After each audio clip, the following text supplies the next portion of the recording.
Hi, my name is Sherwood Lai. I'm the Interp captain at Speech Debate at Bellarmine for the 2019 to 20 school year. Today's skill lesson I have for you is about cleaning up or polishing. Now, what cleaning up basically means is that once you have the groundation foundwork of ground, did I say groundation and foundwork? Foundation and groundwork. Sorry for your piece established. Um, you want to make sure that all the details are in their place. Everything looks really nice. There's minimal sloppiness, and we call this process cleaning up. Now, cleaning up is not just something that's nice to have, that will be an extra. I'd argue that it's something that's super essential and that you will not do well at tournaments if your piece isn't clean, if it seems really sloppy or messy.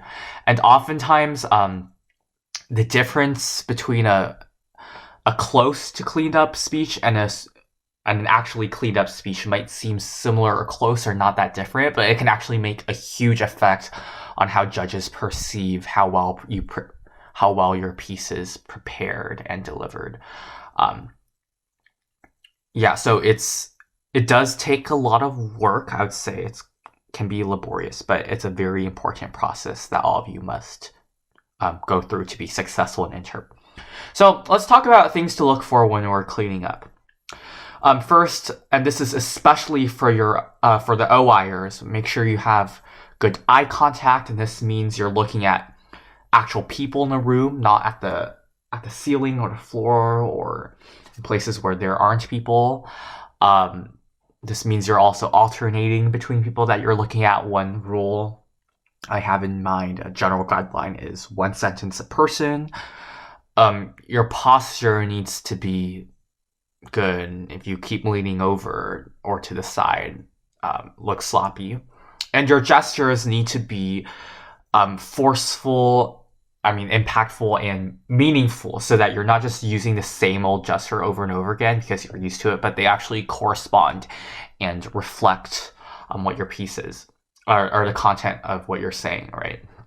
I find that these things seem really easy, obvious, and straightforward, but unless you really put effort into fixing them, they're often problem areas that we need to take care of. Tone is a big issue, especially voice patterns. Usually when you start out with an event or a piece, it's not as big of an issue, but over time, the more you practice, you start developing these voice patterns, or you say it, the sentence in the same way all the time. I find this especially in DI and OI in particular. Let me read something and I will demonstrate what a voice pattern sounds like. Okay. So this is from Robert's Rules of Order, newly revised 11th edition, section 12. I just happened to open up this page randomly and it was on my desk. So let's say, filling a blank with amounts of money. Sometimes the particular nature of the blank determines the order in which proposals for filling it should be put to a vote. Typical instances of this kind are blanks to be filled with amounts of money.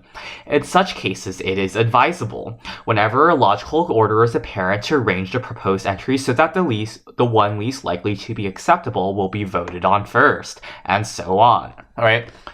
Clearly, at the end of my sentences, I did this very annoying voice pattern. We often don't really notice it until we record ourselves or really listen closely or have someone point it out. Please fix those voice patterns. Our next item is transitions, including pops and morphs.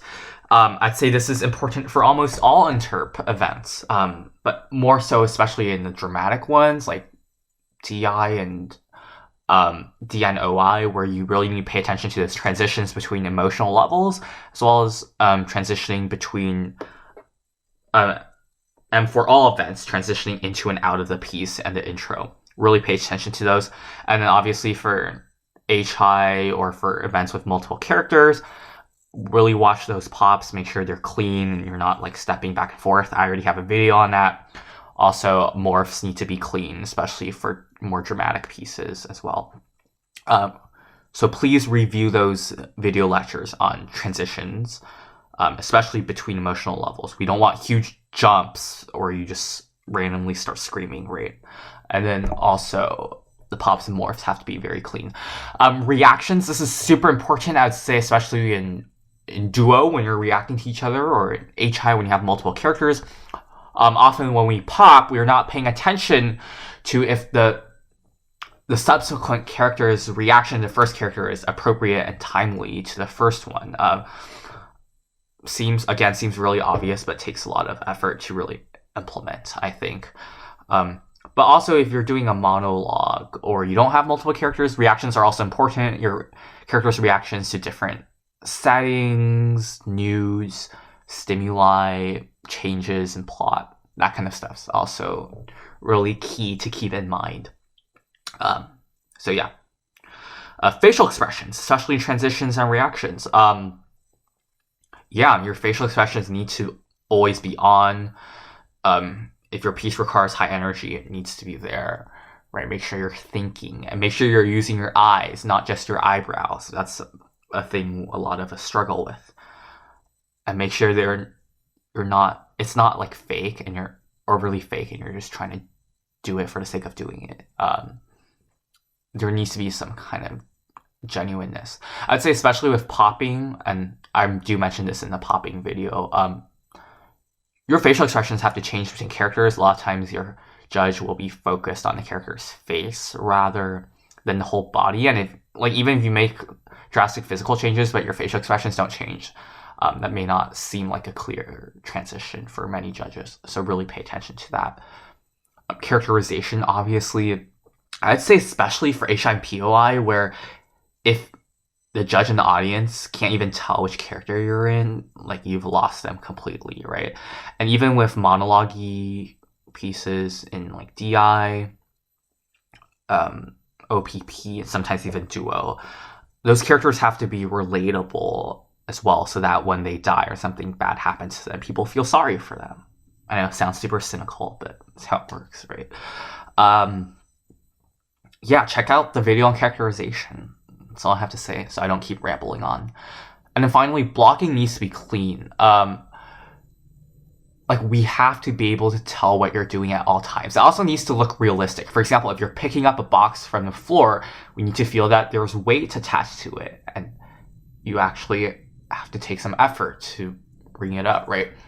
If we're opening a door and the door handle can't disappear in the middle of the motion, and when we go back to close the door handle needs to be where we left it. If we pick up an object, we need to put it down clearly, and we can't just have it disappear from our hand, right? These are all the details we need to pay attention to. Okay, a few event-specific things. A lot of these I would say, apply to most events. So for duo, pay attention to your synchronization between the partners, right? This involves not only the blocking, but the reactions to one another, or each other. It's two people, so each other. One another is three or more. That's a grammar thing. So reactions, and also like emotional level. Both of you need to be on the same level of intensity, or at least appropriate varying levels of intensity that reflect the dynamic, right? If things are getting more tense, we need to feel that line up. The other thing is like comedic timing needs to be super key, and that applies to HI as well. I think timing is everything for a lot of these. Lining up your feet, you'll be surprised. This is actually kind of difficult unless you really practice. Make sure that when you're standing adjacent to each other, your feet are on the same plane. One of you is not ahead or behind. So placement, essentially. Okay, POI, make sure binder tech is clean. That actually takes quite a bit of practice. Don't neglect that. Your page turns and transitions cannot be sloppy, or you literally will not break. I'm serious. And then the character changes reflect piece changes. Oftentimes, especially if you have more complicated, complex weave, your characters have to be really clear in terms of which character you're going to, so we know what piece you're going to. Otherwise, just like HI, you've lost the audience. So the characters not only need to be distinct, but the transitions must be crisp and sharp, and we can't blend characters together while in middle of transitioning. For example, your facial expression's already changed, but your accent is only halfway there until 5 seconds later, or vice versa, right? Everything has to be synchronized. So I'd say overall, these things are largely like skills that you can review from the other lectures. So I would recommend, I guess your task would be to record yourself, have people look at it, point out things yourself or other people notice that are not clean. Go back and review those particular skills, and like the only way to fix them is literally to practice.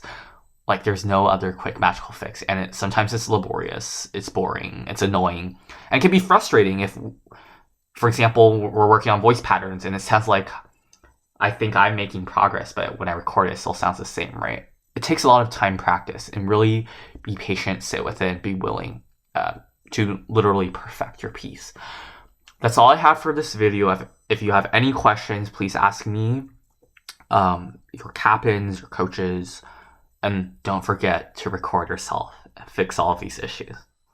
All right, thank you for watching.